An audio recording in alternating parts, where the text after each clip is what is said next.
महाराष्ट्रातील काही जिल्ह्यात अतिवृष्टी झाल्यामुळे शेतकऱ्यांचे मोठ्या प्रमाणात नुकसान झाले.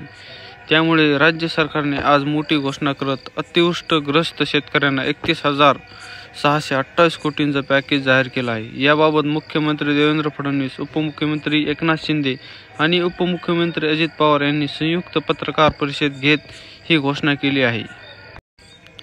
लाडक्या बहिणीच्या जीवाला घोर, लाडकी बहीण योजनाचा सप्टेंबरचा हप्ता ई-केवायसी नंतर अपडेट काय? लाडकी बहीण योजनेची मोठी अपडेट समोर येत आहे. ई-केवायसी करणे योजनेत बंधनकारक करण्यात आले आहे. नोव्हेंबरपर्यंत ई-केवायसी करणे आवश्यक आहे, पण सप्टेंबर महिन्यात हप्ता ई-केवायसी अभावी थांबणार का, याविषयी चर्चा सुरू आहे. राज्यातील शेतकऱ्यांना सर्वात मोठा दिलासा, अतिवृष्टी बांधवांसाठी पॅकेज जाहीर. फडणवीसांकडून 10 मोठ्या घोषणा. राज्यात पावसामुळे मोठं नुकसान झालं आहे. पावसाचा प्रचंड मोठा तडाखा शेतकऱ्यांना बसला आहे. या सर्व पार्श्वभूमीवर आज मुख्यमंत्री देवेंद्र फडणवीस यांची पत्रकार परिषद पार पडली. या पत्रकार परिषदेमध्ये शेतकऱ्यांच्या मदतीसंदर्भात मुख्यमंत्र्यांकडून मोठी घोषणा करण्यात आली आहे. शेतकरी सेनेकडून पाथर्डीतील पशुधारकांना चारा, बांधित गावात पाठविला 100 टन ऊसाचा चारा. पूरग्रस्तांना मदतीचा ओघ सुरू. शेतकरी नेते देवेंद्र मोरे यांनी शेतकऱ्यांच्या प्रश्नावर राज्यभरात विविध ठिकाणी आंदोलन भाग घेतला. शेतकऱ्यांच्या प्रश्नावर त्याचा आवाज कायम बुलंद राहिला आहे. ते शेतकऱ्यांच्या मदतीला धावून जातात. त्यांनी स्वखर्चाने हा चारा उपलब्ध केला. शेतकरी इन्कम टॅक्स भरत नाहीत म्हणणाऱ्या खणखणीत चपराक. नाशिकच्या शेतकऱ्यांनी भरला तब्बल 218 कोटीचा कर. सह्याद्री फार्मर्सची राज्यात चर्चा. नायक चित्रपटामुळे माझ्या अडचणी वाढल्या. देवेंद्र फडणवीसांचा अक्षय कुमारांच्या प्रश्नावर उत्तर सांगितला तो किस्सा. मुख्यमंत्री देवेंद्र फडणवीस यांची मुलाखत अक्षय कुमारांनी काही वेळापूर्वी घेतली. त्यावेळी नायक चित्रपटाचा उल्लेख केला आहे. रब्बी हंगामासाठी शेतकऱ्यांना प्रति हेक्टरी 10,000ची मदत जाहीर.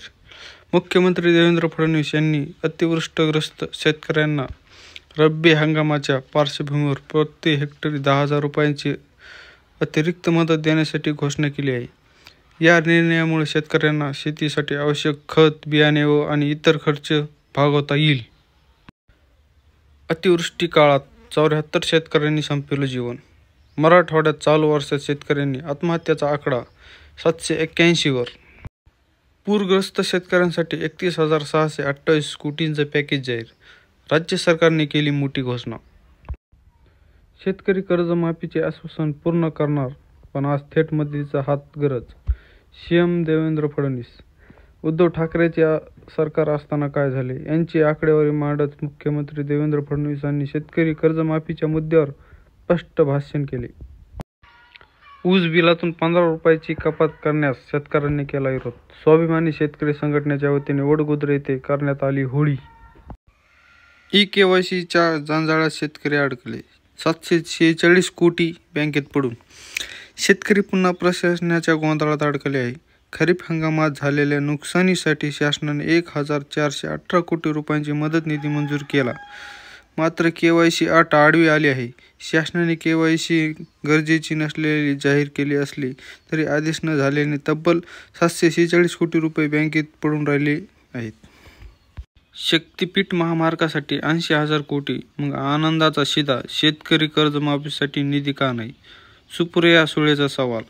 राज्य सरकारकडून शेतकऱ्यांना मदत केली जात नाही. शेतकऱ्यांच्या सकट कर्जमाफीचे आश्वासन दिले, सरकारला त्याचा विसर पडला. शेतकऱ्यांच्या मदतीला सरसावले पिंपरी चिंचवड पोलीस. 44 लाख रुपयांची मदत. मुसळधार पावसामुळे शेतकऱ्यांचे मोठे नुकसान झाल्याने शेतकरी आर्थिक संकटात सापडला आहे. शेतकऱ्यांना मदतीचा हात म्हणून अनेक संस्था संघटना पुढे आल्या असून पिंपरी चिंचवड पोलिसांनी देखील पुढाकार घेत मदत केली.